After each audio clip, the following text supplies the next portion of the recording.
47। आर्यपुत्र गांधारी ने कहा, मैंने सुना है कि देवर पांडु अपनी नववधू को प्रासाद में छोड़ स्वयं सैनिक स्कंधावार में जा बैठे हैं। सुना तो मैंने भी है, धृतराष्ट्र ने उत्तर दिया। इसका अर्थ पांडु दिग्विजय के लिए जाना चाहता है।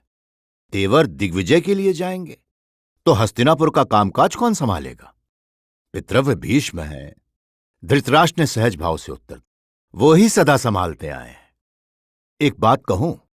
गांधारी ने अत्यंत कोमल स्वर में पूछा। कहो।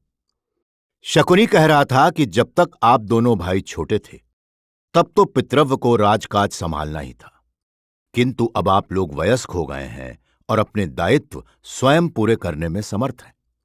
गांधारी बोली, अब जब देवर दिग्विजय के लिए जा रहे हैं, पीछे से राजकाज आपको संभालना चाहिए। यदि मैं राजकाज संभाल सकता तो सिंहासन पर पांडु क्यों बैठता? धृतराष्ट्र के स्वर में कुछ खींच थी। क्या शकुनी नहीं जानता कि मुझे राजा क्यों नहीं बनाया गया? वो जानता है। गांधारी पर धृतराष्ट्र की खींच का कोई प्रभाव नहीं पड़ा, किंतु उसका कहना है कि स्थायी रूप से आपके हाथों में राज्य नहीं दिया गया तो क्या हुआ? अस्थायी रूप से जब तक देवर हस्तिनापुर से बाहर हैं, मंत्रियों की सहायता से आप राजकाज संभाल ही सकते हैं। पितृव्य अब वृद्ध हो रहे हैं, उन्हें राजकाज से मुक्त किया जाना चाहिए। अंततः जब वो संसार से विदा हो जाएंगे तब देवर की सहायता कौन करेगा? आप ही तो।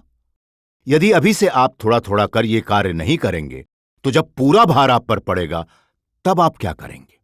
तुम्हें मालूम है गांधारी, मैं जन्मांध हूं।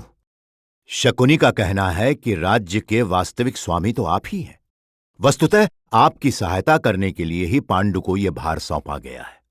जब पांडु हस्तिनापुर में उपलब्ध नहीं है तो शासन का अधिकार किसी अन्य को सौंपने के स्थान पर आप स्वयं संभालें। आपको थोड़ी असुविधा तो होगी, किंतु मंत्रियों से आपका विचार विमर्श होता रहेगा और राज्य के सभासदों से संपर्क बना रहेगा।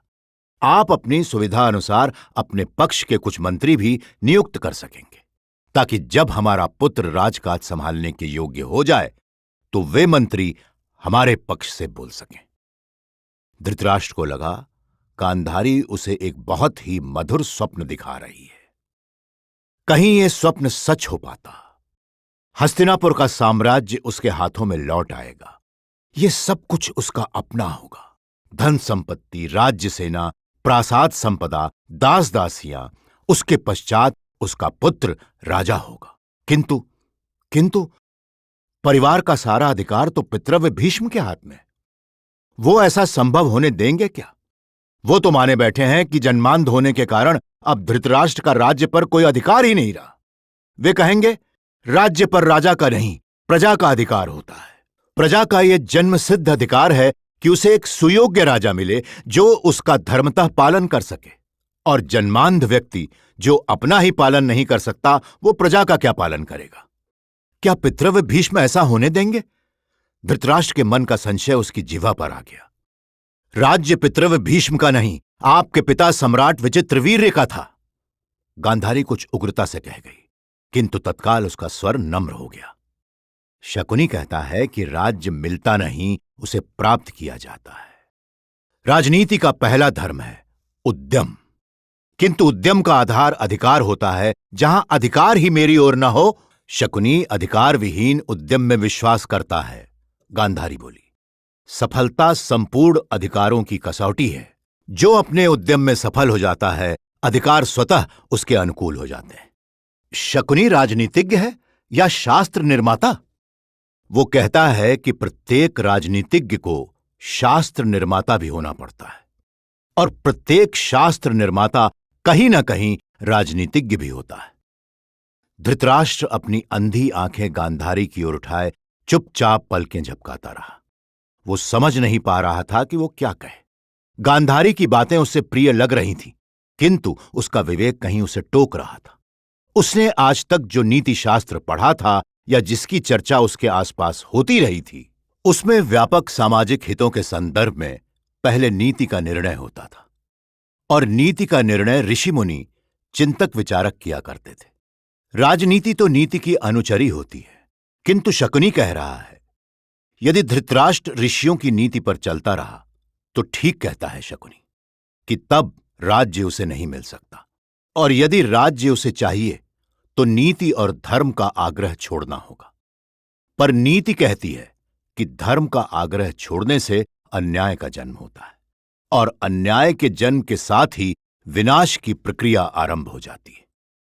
गांधारी धृतराष्ट्र के उत्तर की प्रतीक्षा करती रही थी, किंतु धृतराष्ट्र ने कुछ नहीं कहा तो वो समझ गई कि वो अपने मन के किसी द्वंद्व में खो गया है। उसने बात को दूसरी ओर मोड़ा। कुंती क्या तनिक भी सुंदर नहीं है? धृतराष्ट्र अपने ऊहापोह से बाहर आया। देख तो मैं सकता नहीं, किंतु सुना है कि अत्यंत सुंदर है कुंती। युवती नहीं है, 20 वर्ष की अवस्था है उसकी। फिर भी देवर उसे छोड़कर दिग्विजय करने जा रहे हैं। यह क्षत्रिय धर्म है।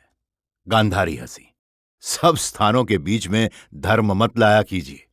दिग्विजय और युवती नारी दोनों सपत्नियां हैं। पुरुष दिग्विजय भी करता है तो नारी का मन जीतकर, उसके शरीर पर अधिकार पाने के लिए। यदि वो नारी को छोड़कर दिग्विजय के लिए जाता है तो उसका अर्थ है, क्या अर्थ है? नारी शक्ति की पराजय। क्या कहना चाहती हो? कुंती देवर के मन को बांध नहीं पाई। धृतराष्ट्र कुछ बोला नहीं। आपको प्रसन्नता नहीं हुई? गांधारी ने पूछा। इसमें प्रसन्नता की क्या बात है? धृतराष्ट्र समझ नहीं पाया। कुंती से पांडु को युवराज प्राप्त नहीं होगा।